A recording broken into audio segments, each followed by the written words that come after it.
Good morning student.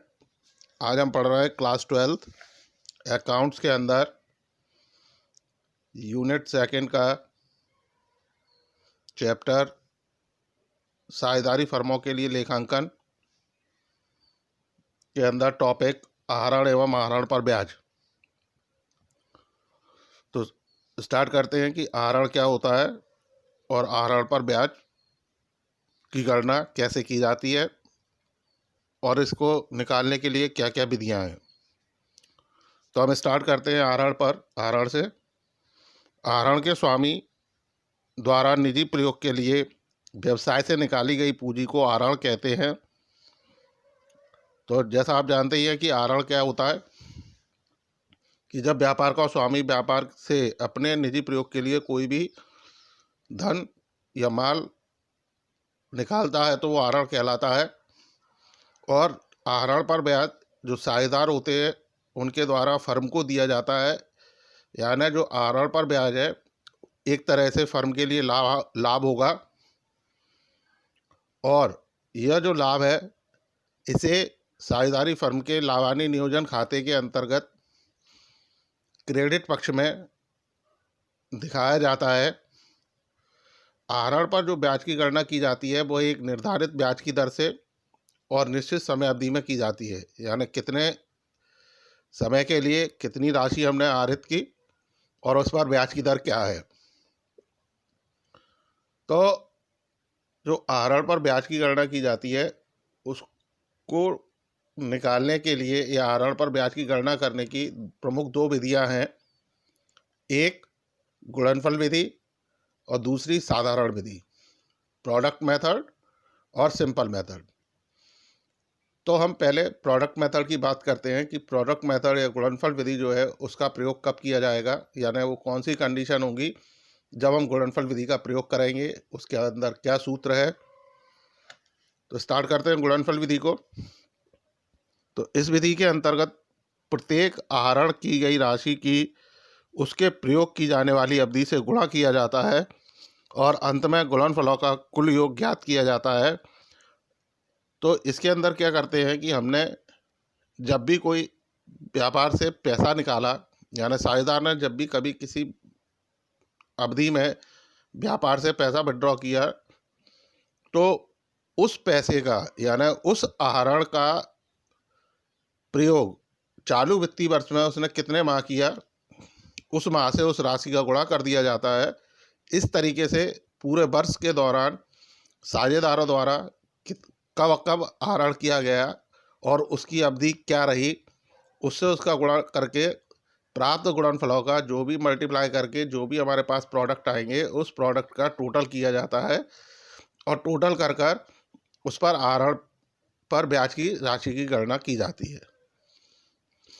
इसका सूत्र होता है कुल आहरण की राशि गुणा दर बटे 100 गुणा 1/12। यानी इसमें पर मंथ के बेसिस पर इंटरेस्ट ऑन कैपिटल की इंटरेस्ट ऑन ड्राइंग की कैलकुलेशन की जाती है। दोबारा रिपीट करते हैं इसका सूत्र, interest on drawing for 1 month equal to total product into rate of interest upon 100 into 1/12।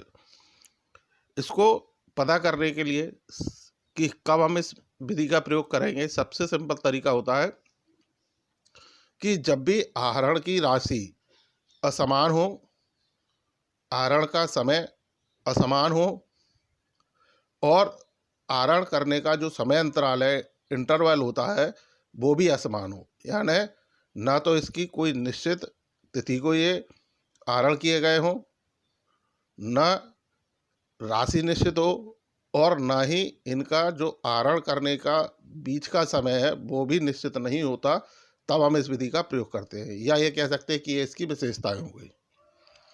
इसी क्रम में जब आगे बढ़ेंगे तो दूसरी विधि है साधारण विधि। साधारण विधि में जो आहरण पर जब ब्याज की गणना की जाती है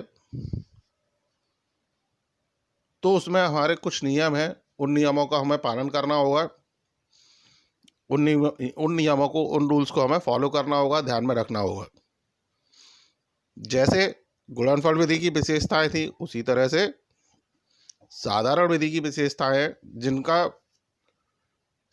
जिनको देखकर या जिनको समझकर हम पता कर सकते हैं कि हमें इसमें साधारण विधि का प्रयोग करना है। तो स्टार्ट करते हैं। पहली विशेषता है उसकी कि जब आहरण की राशि निश्चित हो, यानी वर्ष के दौरान जब भी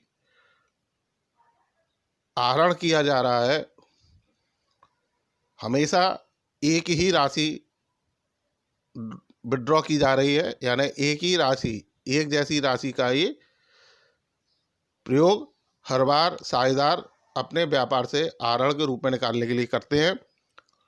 दूसरा, इसमें जो आहरण की तिथि है वह निश्चित होती है, यानी या तो वो कोई एक डेट फिक्स कर लेते हैं, उस डेट को ही वो आहरण करते हैं, और इसका जो समय अंतराल होता है वो भी फिक्स होता है। जैसे हर महीने, हर 3 महीने, हर 6 महीने, यानी हर महीने विड्रॉ कर रहे हैं, या तो हर 3 महीने में विड्रॉ करेंगे या हर 6 महीने में विड्रॉ करेंगे। तो ऐसी कंडीशन में ये तीनों चीज़ें हम देखें कि समय भी समान है, राशि भी समान है, और आहरण करने के बीच का जो समय है वो भी समान है। तो जब ये तीनों चीज़ें समान है तो ऐसी स्थिति में हम साधारण विधि का प्रयोग करते हैं। तो इसके कुछ नियम हैं, वो देखें कि जब आहरण वर्ष के प्रत्येक माह किया जाता है, यानी हर महीने हम आहरण कर रहे हैं, हर महीना पैसा निकाल रहे हैं, तो ऐसी कंडीशन में हर माह के प्रथम दिन, यानी जब हम फर्स्ट डे, यानी ओपनिंग में महीना चालू होता है उसी समय जब हमने पैसा निकाला, हर महीने फर्स्ट डे या हर महीने वर्ष माह के प्रारंभ में जब हमने पैसा निकाला, तो ऐसी कंडीशन में जो आहरण पर ब्याज है उसकी गणना का सूत्र निम्न होगा। वर्ष के दौरान किया गया आहरण गुणा दर बटे 100 गुणा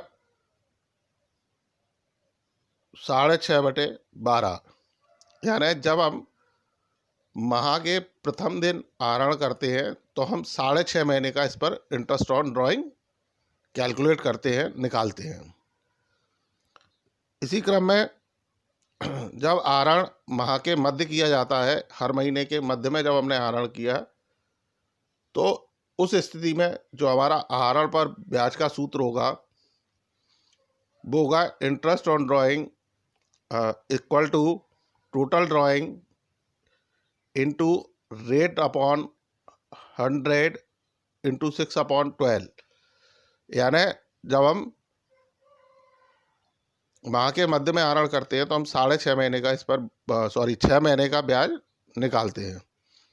इसी तरह जब आहरण माह के अंत में किया जाता है तो उस कंडीशन में हम 5.5 महीने का ब्याज निकालते हैं, यानी इसके लिए सूत्र होगा interest on drawing equal to total drawing into rate upon 100 into 5.5/12, यानी 5.5/12। तो इस तरीके से ये 3 नियम हमारे मुख्य हैं जिन्हें हमें याद रखना है। इन 3 नियमों को याद रखकर हम इंटरेस्ट ऑन कैपिटल निकाल सकते हैं साधारण विधि में।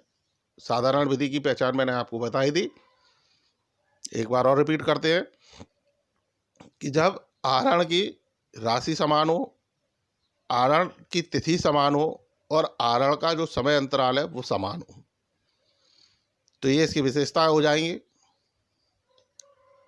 और इसकी पहचान भी हो जाएंगी। सो स्टूडेंट, आपको आहरण पर ब्याज की गणना के लिए बताए गए सूत्र गुणनफल विधि और साधारण विधि समझ में आए होंगे। इनसे संबंधित अगर आपके कोई भी डाउट्स है, क्वेरीज हैं, तो आप उसके लिए कमेंट सेक्शन में कमेंट कर सकते हैं या मुझसे सीधे संपर्क कर पूछ सकते हैं। So thank you.